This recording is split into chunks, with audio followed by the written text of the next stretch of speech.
जय श्री कृष्णा दोस्तों। हर हर महादेव। कैसे हैं आप सब? स्वस्थ और सुरक्षित होंगे। दोस्तों, अष्टमी तिथि कल शनिवार को भी कहीं कहीं कल शनिवार को मानी गई। वैसे इस बार 2 अष्टमी तिथियां हैं, जो शनिवार को भी थी और रविवार को राधा अष्टमी। बहुत ही सुंदर इस दिन राधा जी का प्राकट्य दिवस माना जाता है और ये दिन वैसे भी बहुत शुभ होता है। ऐसा कहा जाता है कि राधा अष्टमी के दिन जो दिल से भगवान कृष्ण और माँ राधा का स्मरण करता है, उनके जीवन में कभी भी कोई भी कष्ट नहीं आते। और यदि कुछ परेशानियां चल भी रही हैं तो धीरे धीरे परेशानियां दूर हो जाती है। आज मैं कुछ उपाय बताने जा रही हूँ। यदि आप पैसे की तंगी से परेशान हैं, पैसा धन है तो आपके पास आता भी बहुत अच्छे तरीके से, उतना ही पर्याप्त मात्रा में आता है जितना आप खर्च करना चाहते हैं, लेकिन कहीं ऐसी जगह खर्च होता है जहां आप चाहते नहीं हैं।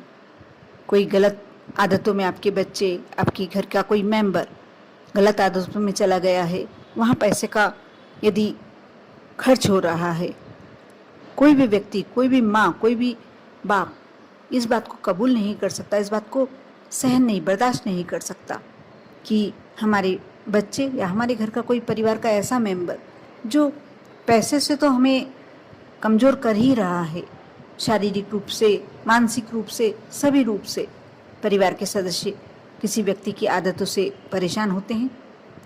और ये सब होता इसलिए है, आपकी यदि कुंडली में राहु केतु दोष बन रहा है या आपके ऊपर कुछ राहु की दशा चल रही है, ये सारी समस्याएं आती हैं। कहते हैं जब हमारी संतान हमें जवाब देने लगे, हमारे सामने उद्दंडता दिखाने लगे, तो कहीं ना कहीं हमारा राहु ग्रह हमें परेशान कर रहा है। इसके लिए बहुत ही अच्छा उपाय है कि आप रविवार के दिन किसी बड़ के पेड़ के नीचे थोड़ा सा गुड़, जरा सा गुड़ रखिए आए, बिल्कुल छोटा सा। जितना ज़्यादा यदि रखना चाहते तो कोई उसमें समस्या वाली बात नहीं है, लेकिन इसमें थोड़ा सा गुड़ का ही उल्लेख है और ज़्यादा आप जितना से जितना चढ़ा सकते हैं, रख सकते हैं, क्योंकि बरगद के पेड़ में सभी देवताओं का वास होता है। वैसे भी इसे धार्मिक दृष्टि से देवता तुल्य माना जाता है। और जब आप रविवार के दिन आप पीपल के वृक्ष के नीचे तो जाते नहीं हैं, जाना भी नहीं चाहिए। कहते हैं कि रविवार के दिन पीपल के वृक्ष के नीचे दरिद्रता देवी निवास करती है, और जो भी व्यक्ति खाली हाथ पीपल के वृक्ष के नीचे जाता है, उसके साथ दरिद्रता देवी उसके घर तक आ जाती है और माँ लक्ष्मी की कृपा कम होने लगती है और दरिद्रता उनके घर में निवास करने लगती है। और कोई भी व्यक्ति नहीं चाहेगा कि माँ लक्ष्मी की कृपा उनसे कम हो, उन पर कम हो और दरिद्रता देवी उनके घर में निवास करे। इसलिए कोशिश करना चाहिए, प्रयास करना चाहिए कि पीपल के वृक्ष के नीचे रविवार के दिन ना जाएं। इसीलिए बड़ का पेड़ भी कहा जाता है कि देवता तुल्य, बल्कि बड़ के पेड़ का भी बहुत महत्व है। कहते हैं कि बड़ का पेड़ इतनी शक्ति रखता है कि यदि आप दिल से बड़ के पेड़ के नज़दीक जाके अपनी मन की कुछ दिली इच्छा रखते हैं, तो जो उसमें निवास देवी देवता करते हैं वह आपकी इच्छाएं अवश्य पूरी करते हैं। आप कुछ मीठा, और मीठे में एक गुड़, एक शुद्ध मात्रा का मीठा बोला जाता है। गुड़ से बनाई हुई चीनी भी अपने आप में एक थोड़ी सी कहीं उसमें मिलावट हो सकती है, लेकिन गुड़ एकदम शुद्ध होता है, वो मीठा भी होता है। और मिष्ठान आप बाजार से कितने भी ले आएँ, लेकिन उसे भी आप शुद्ध नहीं मान सकते, इसलिए गुड़ सबसे शुद्ध मिठाई मानी जाती है। थोड़ा सा छोटा सा गुड़ का टुकड़ा ले जाएं, बरगद के पेड़ के नीचे जड़ में, जहाँ जड़ हो उसकी, वहाँ रखें और अपने मन की मनोकामना करें कुछ देर बैठकर। और जो भी आपके इष्ट हैं, कहते हैं कि अभी गणेश जी के दिन चल रहे हैं तो आप भगवान गणेश को भी सुमर सकते हैं। गुड़ रखें, विनती करें और अपने घर आ जाएं, आपकी मनोकामना अवश्य पूरी हो। क्योंकि आपने तो देवी देवता को चढ़ाया, उसके बाद जो कीट वहाँ रहते हैं, चींटियाँ रहती हैं, चींटे रहते हैं, वो उसका भक्षण करेंगे। जैसे जैसे चींटियाँ उस गुड़ को खाएंगी, वैसे वैसे आपके बदहाली के दिन दूर होने लगेंगे। आपका धन यदि गलत रास्ते पर जा रहा है या धन की कमी भी है, कर्ज भी चढ़ा हुआ है, तो गुड़ की मात्रा खत्म होते होते, समाप्त होते होते आपके ऊपर भगवान की कृपा होने लगेगी। और ये आपको एक ही रविवार नहीं करना है, कुछ रविवार आपको लगातार 5 रविवार कर सकते हैं, 7 रविवार कर सकते हैं, जितना। और ऐसा ज़रूरी भी नहीं है कि किसी रविवार को आप किसी कारण से नहीं कर पा रहे हैं तो कोई दोष है। आप किसी रविवार को नहीं कर पाएँ तो कोई बात नहीं, उसकी अगली बार कर लीजिए, लेकिन आप लगातार कुछ रविवार तो करें, इसका बहुत ही श्रेष्ठ फल प्राप्त होता है। अब जो मैं उपाय बताने जा रही हूँ बहुत ही श्रेष्ठ उपाय है।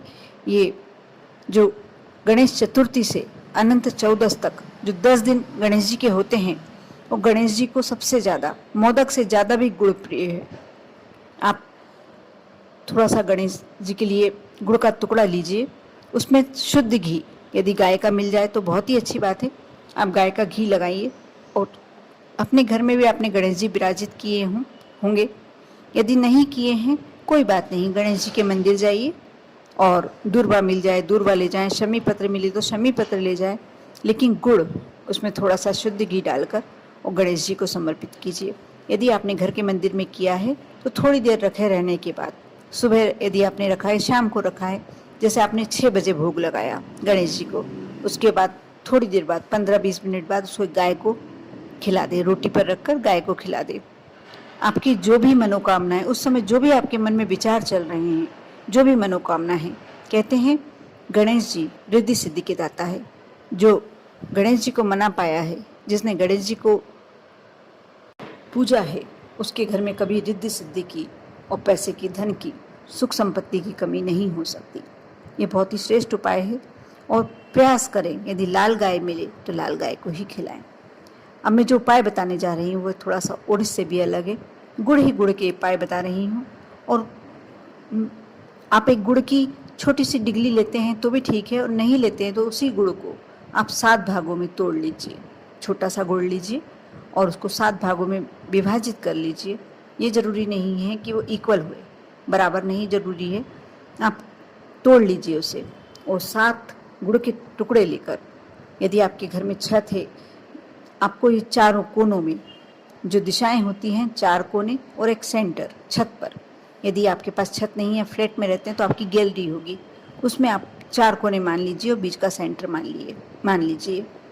आप 7 गेहूं के दाने, ये रविवार के लिए ही विशेष उपाय है, ये रविवार का विशेष उपाय है, और ये आपको करना है शाम की बात, 7 बजे के बाद ही कार्य करना है।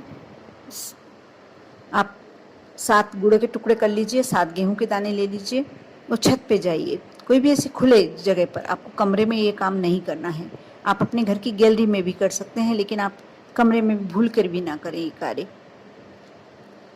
4 कोने होते हैं, ये सभी जानते हैं, चारों दिशाओं में ये 4 गुड़ की ढेरी रखें। और 2 दिशाएं शायद आप जानते हैं, नहीं जानते मुझे नहीं मालूम, 2 दिशाएं ऐसे मानी जाती हैं जैसे 6 दिशाएं माना जाता है। 2 दिशाएं साइड की तरफ से सेंटर मान लीजिए, इन जो समांतर लाइनें हैं उसमें जो बीच की जगह है वहाँ 2 गुड़ की जो टुकड़े करके ले गए हैं वह रखिए, और एक सेंटर में बीचों बीच, छत के बीचों बीच रखिए, और सब पर एक एक गेहूं का दाना रखिए। ये आपने 7 अपनी तरफ से 7 देवों को विराजित किया है। उसके बाद जैसी भी आपकी समस्या है, आप सेंटर में जब लास्ट जो टुकड़ा है गुड़ का वो सेंटर में रखें आप, और वहाँ खड़े होकर या बैठकर एक आसन ले जाइए और बैठकर आप गणपति जी का ध्यान करें, शंकर जी का, भोलेनाथ का ध्यान करें, या जो भी देवी देवता को आप मानते हैं, श्री कृष्ण को मानते हैं, माता जी को मानते हैं, जिस भी देवता को आप मानते हैं उनका ध्यान करें, जो भी आपके इष्ट है उनका ध्यान करें। और उसके बाद कुछ देर तक आप वहाँ जाप करते रहें, कुछ मंत्र याद हैं या नाम जाप, कुछ भी कर सकते हैं आप। और एक दीपक सेंटर में लगाकर, शुद्ध घी का दीपक लगाकर आप नीचे उतर आइए। आपका ये कार्य अभी का हो चुका है।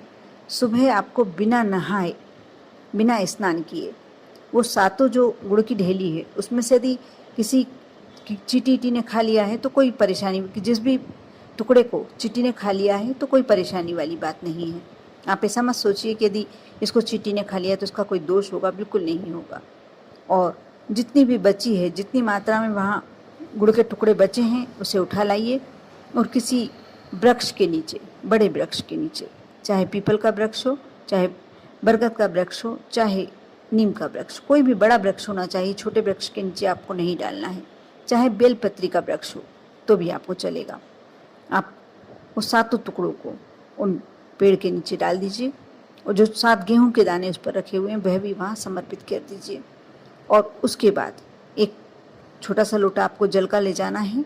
लोटा जरूरी नहीं है, जल कैसे भी ले जा सकते हैं, क्योंकि आपको ये बिना स्नान किए हुए कार्य करना है। जब जल समर्पित करते हैं आप, और गुड़ के ऊपर नहीं करना है, आप थोड़ा सा अलग हटके करें, थोड़ा सा जल समर्पित करें पेड़ के नीचे। और उसके बाद जो भी आपके मन की इच्छा है, यदि आपके घर में क्लेश है तो उसके लिए बोलेंगे, परेशानी है, जो भी परेशानी है वह परेशानी के लिए बोलेंगे, कोई बीमार है उस परेशानी के लिए बोलना, उस परेशानी के लिए बोलेंगे, या पैसे की धन की कमी है उस परेशानी के लिए बोलेंगे। जहाँ तक कि यदि आपके घर में कोई अविवाहित बच्चा है, बेटा या बेटी है, उसका विवाह शीघ्र कराना है तो भी ये बहुत ही फलीभूत और बहुत अचूक उपाय है। उस समय आप जो भी बोलेंगे आपकी इच्छा बहुत ही शीघ्र पूरी होगी। वो ये कार्य आपको एक ही बार करना है, ये बार बार नहीं करना है, रविवार के दिन ही करना है और एक ही बार करना है। मुझे विश्वास है कि आपको वीडियो बहुत अच्छे से समझ में आ गया होगा और आप अवश्य करके देखेंगे, क्योंकि सभी को अपने जीवन में कोई परेशानी हो तो उसे समाप्त करने का पूरा मन बना होता है। विश्वास करके करिए और अपने जीवन को सहज और सरल बनाइए। ओम नमः शिवाय।